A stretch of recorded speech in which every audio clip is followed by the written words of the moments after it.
Let me be direct with you from the outset because something is happening right now in Baghdad that the Western press is either underreporting or actively mischaracterizing. And the consequence of that mischaracterization is that most people watching the news this week have no idea what they are actually looking at. What we are witnessing is not a diplomatic row. It is not another episode of performative Iraqi sovereignty theater, the kind that American officials have learned to wait out with polite patience and a third cup of coffee. What we are witnessing is a constitutional ultimatum backed by parliamentary authority, popular pressure, and a regional military reality that did not exist 5 years ago. The Iraqi government has given the United States a deadline, and Washington is trying very hard to pretend it does not have to respond. I am looking at the formal text of the Iraqi parliamentary resolution, supplemented by a classified diplomatic cable summary that has been shared with several regional news organizations, and what it states is not ambiguous. It does not request that American forces begin a phased transition. It does not invite a renegotiation of the terms under which American forces operate. It gives a specific date, a specific demand, and a specific consequence for non-compliance. All United States military personnel are to depart Iraqi sovereign territory by Friday. The consequence for non-compliance is not diplomatic, it is legal.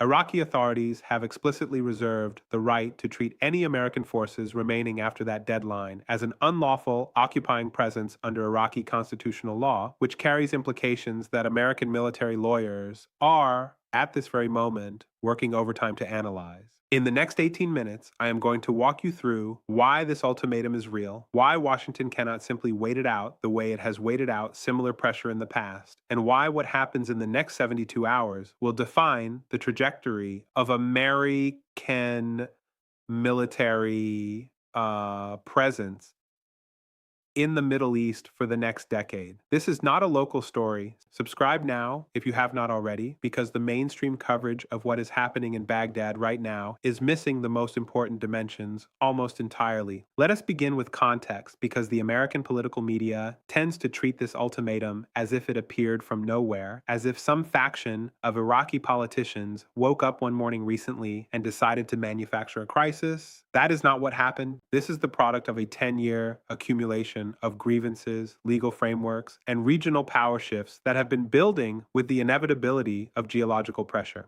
To understand the Friday deadline, you have to understand what Iraq actually is in 2026, not what Washington's policy frameworks imagine it to be. Iraq has a functioning, democratically elected parliament. It has a constitution that explicitly defines Iraqi sovereignty in terms that are incompatible with the permanent presence of foreign military forces without a standing status of forces agreement renewed through parliamentary approval. The original legal basis for the American military presence in Iraq has been extended through a series of temporary arrangements, executive agreements, and quiet understandings that have never been submitted for full parliamentary ratification.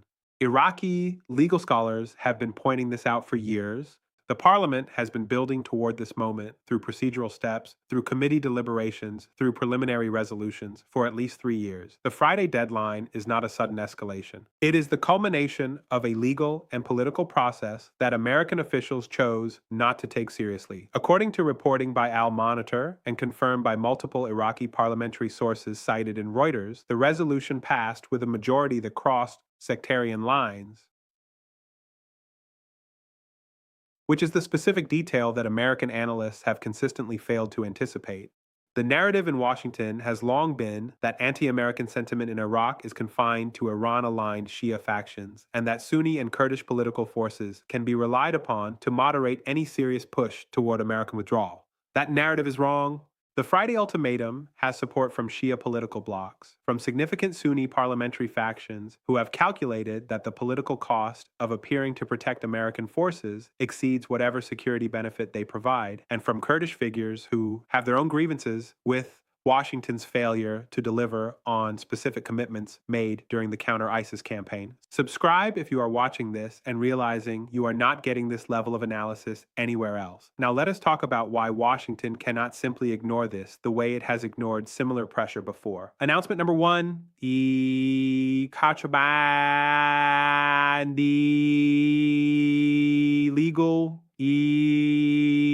architecture has changed, and this matters more than any of the military or diplomatic dimensions being discussed in mainstream analysis. In previous iterations of this debate, and there have been several since 2011, American officials operated with a quiet confidence that Iraqi political pressure for withdrawal was ultimately performative. The argument was simple. Iraqi security forces are not capable of managing the threat environment without American support. Iraqi political leaders privately understand this even when they publicly demand withdrawal. And therefore, the gap between public rhetoric and private preference creates space for American presence to continue indefinitely. That argument made sense in 2014. It made partial sense in 2018. It does not make sense in 2026, and here's the specific reason why. The Iraqi security architecture has been fundamentally restructured. The popular mobilization forces, the paramilitary network that emerged from the anti-ISIS campaign and has since been formally integrated into the Iraqi state security apparatus, now constitutes the most combat-experienced ground force in the Middle East. According to the International Institute for Strategic Studies Military Balance Report, the PMF includes approximately 150,000 personnel across more than 60 brigades with a command and logistics structure that has been tested in sustained combat operations, not just garrison duty. These are not irregular militias. They are a state military institution that happens to have significant ideological alignment with regional actors that Washington classifies as adversaries. American officials have argued for years that Iraqi dependence on American air power,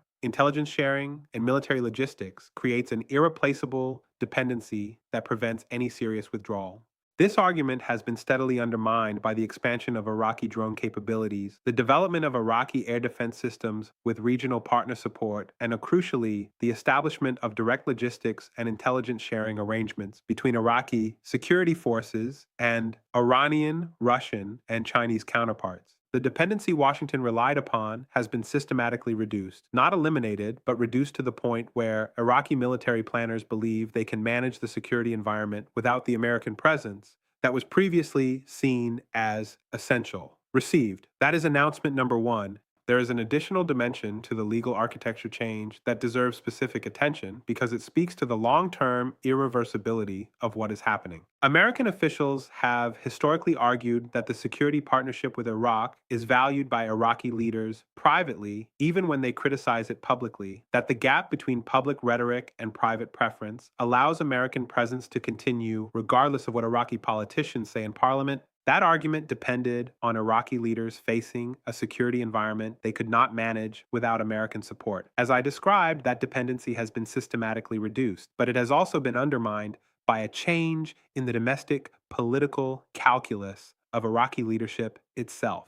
The political cost of appearing to protect American forces in front of an Iraqi electorate that has grown up watching American military operations on Iraqi soil, that has mourned civilians killed in American strikes, that has seen Iraqi sovereignty treated as a conditional rather than an absolute, now exceeds whatever political benefit association with the American security partnership once provided. Iraqi leaders who want to remain elected cannot afford to be seen as the people who overrode a parliamentary supermajority to keep American forces in place. The political arithmetic has reversed. That reversal is structural, not tactical. It does not change if American officials offer better terms or more respectful language. The politics have moved. Announcement number two, the regional context makes this deadline different from all previous ones. This is the part that the Pentagon has confirmed, but that Western media analysis is not connecting correctly. Stay with me because this is where the situation becomes significantly more consequential than the headline suggests. Iraq does not exist in isolation. It exists at the intersection of a regional security architecture that has been fundamentally realigned over the past 3 years.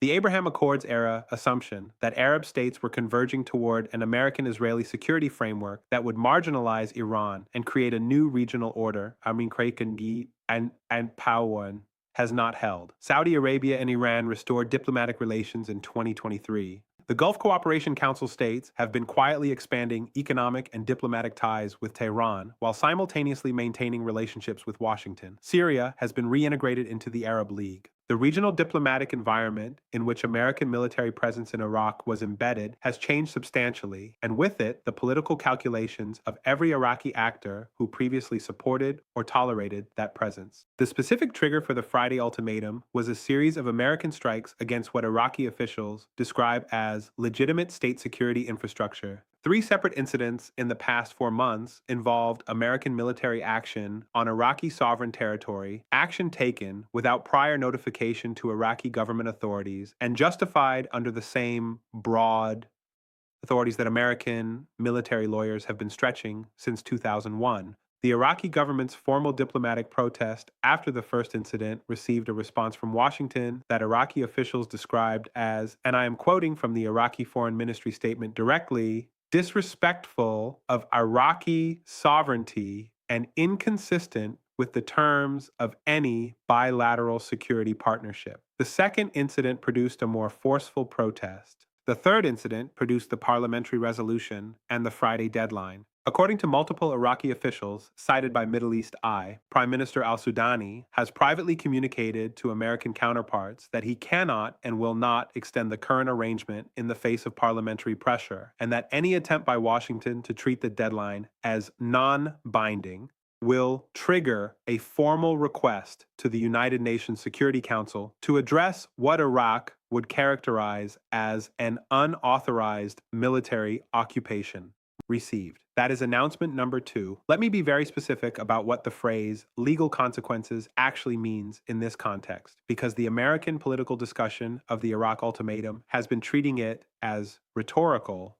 Under the Iraqi constitution, the presence of foreign military forces without a valid parliament-approved status of forces agreement is an unlawful occupation. This is not creative legal interpretation, at least it is plain constitutional language that American administrators helped draft in 2005. Iraqi legal authorities have prepared documentation allowing the Iraqi government to formally request, through the United Nations Security Council, a resolution requiring withdrawal of unauthorized foreign forces. The United States has a veto in the Security Council. That veto would be exercised. But the act of vetoing a resolution demanding that American forces leave a country that has formally asked them to go would be diplomatically catastrophic in ways that even the most skilled American communications cannot mitigate. In 2003, American officials argued Iraq could not be trusted to honor its international obligations. In 2026, an American veto preventing enforcement of Iraq's own constitutional demand would represent precisely the same posture, dismissal of Iraqi sovereignty that originally generated the hostility this presence is supposed to counter. Consider also the regional dimension. Every Arab government is watching this exchange. Every government that has been told American presence is stabilizing rather than imposing is watching whether the United States responds with genuine respect for a democratic demand or with polite dismissal. The outcome of this confrontation will define how governments across the region calibrate their relationship with American power for the next decade. Here is a specific number that underlines the situation. The United States has invested approximately $2.1 trillion in military operations in Iraq since 2003, according to Congressional Budget Office estimates. The result of that investment, measured in stable American influence, is a country whose democratically elected parliament has just demanded American military departure by Friday. That return on investment, measured strategically, is among the worst in modern American foreign policy history. And the reason it is so poor is precisely what generals who opposed the 2003 invasion warned it would be. Military presence in a country that does not want it cannot be sustained indefinitely, regardless of expenditure. Iraqi security forces have been managing ISIS independently with varying effectiveness since 2011. The threat from ISIS in Iraq today is real, but managed primarily by Iraqi institutions, the army, the counterterrorism service, and the popular mobilization forces. American contributions at current force levels are marginal. 2,500 troops in a country of 41 million is not a security guarantee.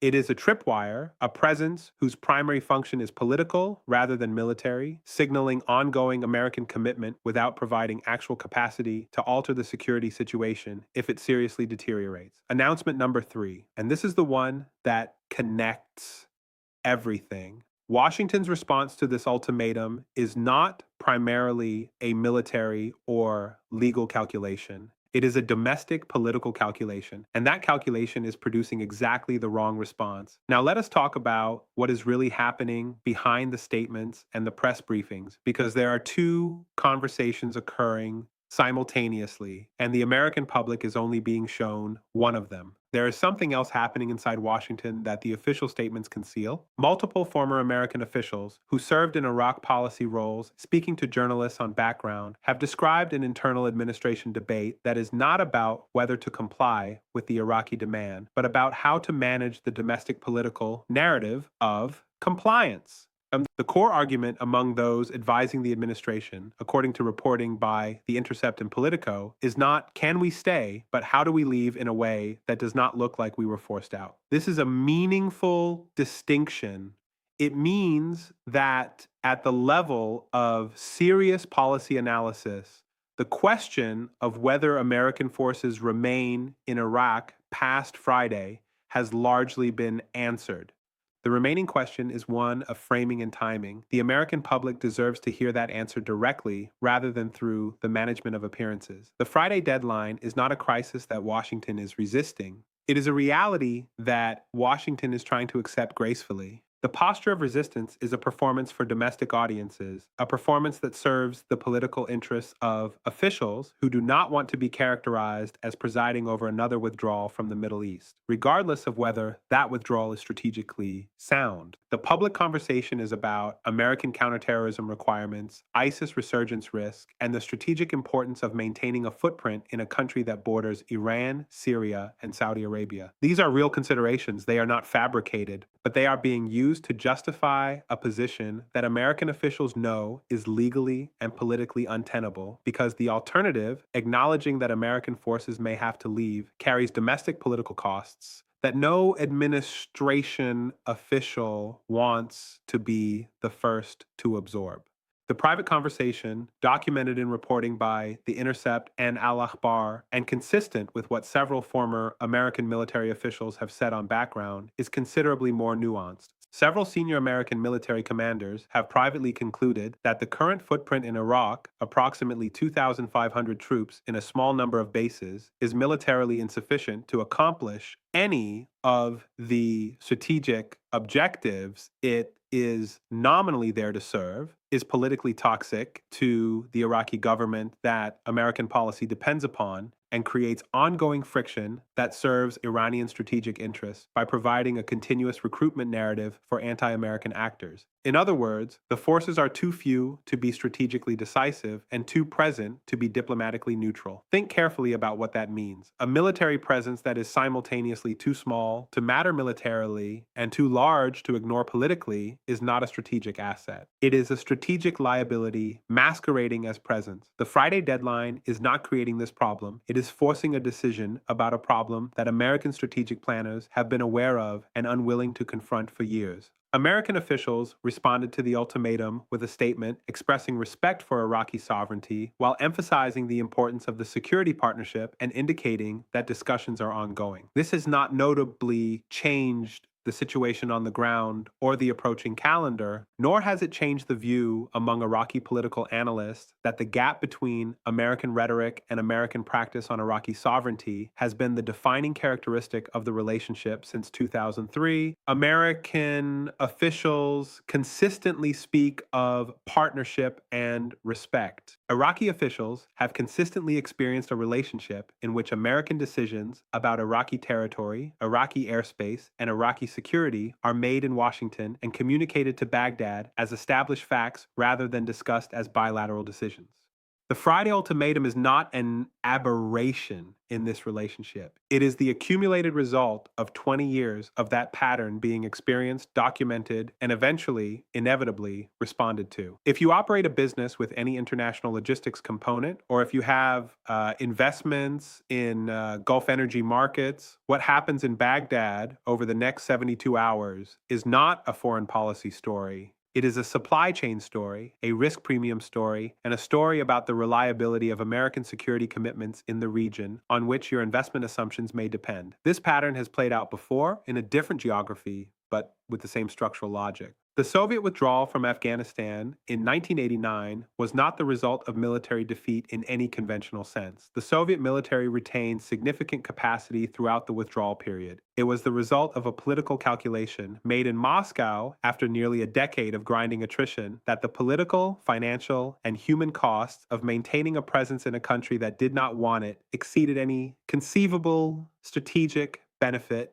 American officials who observed that withdrawal drew the lesson that superpowers must maintain presence in strategic regions, regardless of local political pressure. The lesson they should have drawn is that presence maintained against the genuine will of a local population does not produce security. It produces the conditions that undermine security. The Soviet experience in Afghanistan and the American experience in Vietnam both demonstrate the same structural truth. Military presence imposed against local political will is not a strategic asset. It is a strategic cost. The current situation in Iraq is not identical to those precedents. It is different in important ways, but the structural dynamic, a major power maintaining military presence in a nation whose government and population have formally demanded its removal,